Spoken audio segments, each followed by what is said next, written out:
Au Sénégal, la date de l'élection présidentielle a officiellement été repoussée au 15 décembre 2024 par l'Assemblée nationale. Cette décision fait suite à l'annonce du chef de l'État Macky Sall samedi dernier reportant le scrutin qui était initialement prévu pour le 25 février. Ce lundi, en raison de l'obstruction de plusieurs députés de l'opposition lors du vote, la gendarmerie les a évacués de force. Après une journée complète de débats animés à l'Assemblée nationale, débat d'ailleurs marqué par une atmosphère très tendue et même par des bagarres physiques entre parlementaires, le report controversé de l'élection présidentielle au Sénégal a finalement été imposé. La loi repoussant le scrutin du 25 février au 15 décembre 2024 a été adoptée dans la nuit du lundi 5 au mardi 6 février, recueillant presque unanimement 105 voix pour et une seule voix contre. Cette décision a été prise après l'évacuation musclée des députés de l'opposition qui entravaient le processus de vote. En gros, dégagez, on n'a pas besoin de vous. En vertu d'une autre disposition de la loi, le président Macky Sall demeurera en fonction jusqu'à ce que son successeur soit installé. Avant qu'on ne continue, pour les nouveaux sur cette chaîne, on parle de culture africaine, d'actualité, d'histoire et on fait des analyses. Aussi, notre équipe offre des services d'animation, de modélisation 2D, 3D et de montage vidéo. Au besoin, contactez-nous à ce numéro et il y a des informations complémentaires en description. Revenons au sujet. Le texte présenté par le camp d'opposition Karim Wade, dont la candidature a été initialement invalidée par le conseil institutionnel, est soutenu par celui du président Macky Sall qui avait annoncé samedi dernier le report du scrutin. Cette décision a été prise selon le communiqué officiel pour éviter une instabilité institutionnelle et des troubles politiques graves et mener une reprise complète du processus électoral. Ça, c'est ce qu'ont expliqué les députés en commission préparatoire dans le rapport. Comme je dis, c'est ce qu'ils ont dit officiellement. On sait très bien qu'il y a des magouilles politiques et des jeux de pouvoir derrière. En même temps, la France ne peut pas risquer de perdre le Sénégal en y mettant un dirigeant qui ne soit pas totalement et 100% avec eux à la vie comme à la mort. Le communiqué explique que le report de plus de 6 mois permet de tenir compte des réalités du pays une fois de plus, avec notamment la difficulté de tenir une campagne électorale en pleine saison des pluies entre juillet et novembre ou encore la collision avec les grandes fêtes religieuses. Hier, aux abords du Parlement, les forces de la gendarmerie ont dispersé à l'aide de gaz lacrymogènes des tentatives éparses de rassemblements organisés par l'opposition. De petits groupes ont été contraints de se retirer plus loin en scandant des slogans tels que Macky Sall dictateur. Suite au report des élections présidentielles, l'opposition suspecte un stratagème visant à éviter une défaite inévitable pour le camp présidentiel, voire à prolonger la présidence de Macky Sall malgré son engagement réaffirmé samedi de ne pas se représenter. Il l'avait dit tellement de fois. Il ne va pas brider un troisième mandat, il ne va pas se représenter, bla bla bla. Ces derniers mois, à chaque fois qu'on lui a parlé de ça, il a confirmé qu'effectivement il n'allait pas se représenter. Mais bon, peut-être qu'il n'avait pas prévu de se représenter, mais de pousser indéfiniment son second mandat. Ayib Daffé, un député de l'opposition, a réagi après le vote en disant que la situation est complètement catastrophique, l'image du Sénégal est ruinée et je ne pense pas que nous nous relèverons de sitôt de cette faillite démocratique, de ce tsunami dans l'état de droit. La communauté des États de l'Afrique de l'Ouest, l'Union africaine, les États-Unis, l'Union européenne, la France, le Royaume-Uni et l'Angleterre ont exprimé leur inquiétude. Bon, je comprends que la CEDEAO et l'Union africaine s'inquiètent. Ça les concerne. Mais pourquoi est-ce que les États-Unis, l'Union européenne, l'Angleterre, la France et l'Allemagne mettent leur bouche là-dedans? Pourquoi ce qui se passe au Sénégal les intéresse autant? En tout cas, il faut que quelqu'un leur dise que ça fait déjà bien longtemps que leurs masques sont tombés. On sait ce qu'ils veulent, on sait ce qu'ils cherchent, on sait comment ils fonctionnent. Le président de l'Union africaine, Moussa Faki Mahamat, a exprimé sa préoccupation face au report des élections présidentielles au Sénégal, appelant les autorités à organiser un scrutin dès que possible. Moussa Faki Mahamat a également souligné l'importance d'une élection transparente, pacifique et concordante nationalement. Le report du scrutin prévu le 25 février a aussi été décidé en raison de controverses liées à la disqualification de certains candidats et à certaines allégations de corruption. La situation au Sénégal reste tendue après que le report des élections présidentielles a déclenché des manifestations et des heurts dans la capitale Dakar. Et sur la scène politique sénégalaise, les avis sont partagés. Certains saluent le report comme étant une occasion de mieux faire, de mieux se préparer, tandis que d'autres dénoncent une dérive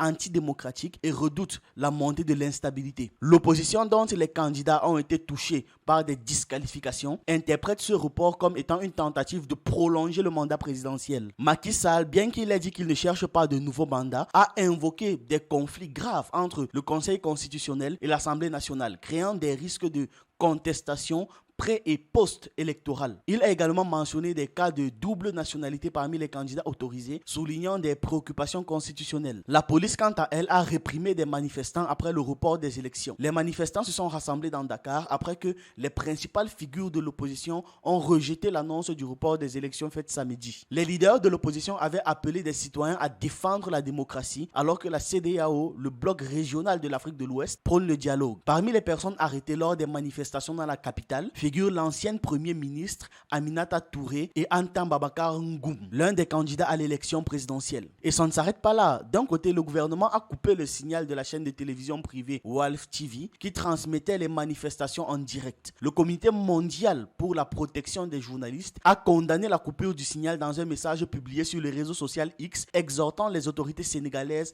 à veiller à ce que les journalistes puissent travailler sans entrave. Les analystes estiment que la crise au Sénégal met à l'épreuve l'une des démocraties les plus stables du continent africain, à un moment où la région est confrontée à une récente recrudescence des coups d'État. Des tensions politiques secouent actuellement le Sénégal suite à des affrontements meurtriers entre les partisans de l'opposition et la disqualification de 2 leaders de l'opposition avant l'élection présidentielle désormais annulée. Je dis bien que plusieurs figures de l'opposition ont contesté la décision de Macky Sall de reporter les élections présidentielles, invoquant un désaccord entre le pouvoir judiciaire et le Parlement concernant la liste finale des candidats des personnes disqualifiées. Au moins 2 des 20 candidats ont déclaré qu'ils poursuivraient leur campagne qui devait débuter dimanche. Le mandat de Macky Sall doit s'achever le 2 avril. Le code électoral sénégalais exige un préavis de 80 jours avant une élection, ce qui signifie qu'il va balayer d'un revers de la main le code électoral. L'ancien maire de Dakar, Khalif Sall, a également demandé aux citoyens de se rassembler pour sauver la démocratie. Le département d'État américain a souligné la forte tradition de démocratie et de transition pacifique du pouvoir du Sénégal dans un post sur X qui exhorte tous les participants au processus électoral à s'engager pacifiquement pour fixer une nouvelle date et les conditions d'une élection opportune, libre et équitable. Bon, la date a été fixée. On s'attend maintenant de voir si ce sera équitable. En reportant les élections par l'utilisation d'un décret qui avait déclenché le processus électoral, Macky Sall a invoqué un différend entre le pouvoir judiciaire et les législateurs fédéraux concernant le processus de disqualification et de double nationalité présumée de certains candidats qualifiés. Ça, on l'a disserté. Cependant, les leaders de l'opposition ont souligné que le président sénégalais n'avait pas l'autorité pour retarder le scrutin. Selon la constitution sénégalaise, seul le Conseil constitutionnel, la plus haute autorité électorale du pays, est habilité à reporter l'élection et cela dans des circonstances spécifiques. Des circonstances comme le décès, l'incapacité permanente ou le retrait des candidats, ce qui n'a pas été le cas. Pour couronner le tout, le gouvernement sénégalais a restreint lundi l'accès à l'internet mobile alors qu'il y a un litige électoral. C'est clairement pour empêcher les gens de parler. Le ministère de la Communication, des Télécommunications et de l'Économie numérique a déclaré que l'Internet avait été coupé en raison de la diffusion de plusieurs messages haineux et subversifs relayés sur les réseaux sociaux dans le cadre de menaces et de troubles à l'ordre public. Bravo, félicitations les gars. J'ai l'impression que c'est ce qu'on chante à chaque fois. Haine, haine, haine. Qui crée la haine là? Personne ne connaît jamais. Pourquoi les gens ressentent autant de colère?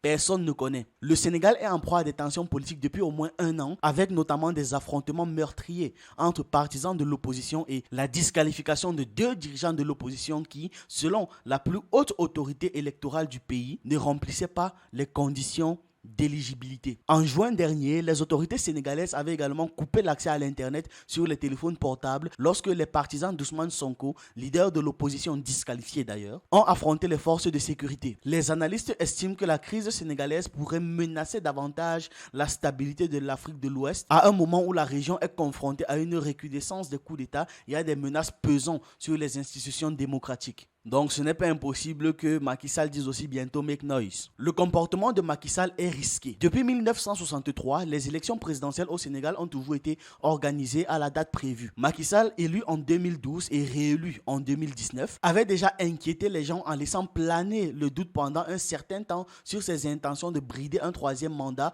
en violation de la Constitution. Mais il a fini par mettre les choses au clair. En renonçant officiellement à cette possibilité en juillet, il semble avoir pris en compte compte la colère exprimée dans la rue lors des violentes émeutes de juin qui avaient protesté contre cette perspective ainsi que contre la condamnation pénale d'Ousmane Sonko, le leader populaire d'un parti anti-corruption et surtout opposition anti-français. La décision soudaine d'interdire ce parti politique à la fin du mois de juillet, décision qui a conduit à l'interdiction de la candidature de M. Sonko, avait marqué un durcissement supplémentaire. Le succès présumé de Bassirou Diomaye Faye, le remplaçant de M. Sonko à l'élection présidentielle, et la faible performance de la campagne du Premier ministre Amadou Ba, désigné comme successeur du président, semble avoir incité Macky Sall à changer de stratégie. Tout se passe comme si le président voulait favoriser la candidature rejetée par le Conseil constitutionnel de Karim Wade, fils de l'ancien président Abdoulaye Wade, qui avait d'ailleurs été incarcéré pour enrichissement illicite en 2015, puis qui a été gracié, libéré par Macky Sall. En raison de sa nationalité française au moment de sa déclaration de candidature, M. Wade fils a été exclu en vertu de la loi qui interdit aux candidats de détenir une nationalité autre que la nationalité sénégalaise. Macky Sall utilise la contestation de la décision des juges constitutionnels comme une raison pour donc retarder le processus électoral. Il risque de mettre le feu aux poudres. Un président sortant qui se sert de députés pour mettre en cause des juges chargés de valider les candidatures à la succession. Ça sent le roussi, n'est-ce pas? En déclenchant cette crise institutionnelle au mépris de la séparation des pouvoirs, Macky Sall a dit vouloir éviter des troubles qu'occasionnerait une future élection contestée. Dans un contexte où le pays est déjà sous tension en raison des manœuvres politiques de Macky Sall et d'une opposition de plus en plus radicale, exacerbée par une pauvreté maladive et contagieuse qui laisse la jeunesse sans autre perspective que l'immigration, il y a donc un réel risque que ça pète, que ça provoque des troubles beaucoup plus graves. Les incidents survenus à Dakar où des forces de l'ordre ont affronté des manifestants protestant contre l'annulation du scrutin le 25 février en sont un exemple concret. Les peuples ne veulent plus se laisser faire. Et ça, c'est ce que les dirigeants là doivent comprendre. Les peuples ne veulent plus se laisser faire. En tout cas, je suis de tout cœur avec la justice au Mali et j'espère que son leadership rejoindra la bataille pour la libération de l'Afrique. C'était tout pour cette vidéo. Pour ceux qui veulent souscrire à la chaîne, le lien est en description. La souscription, c'est 3 €. C'est moins cher qu'un menu cheese bacon chez KFC. Dites-moi ce que vous avez pensé du sujet en commentaire et on se retrouve dans une prochaine vidéo.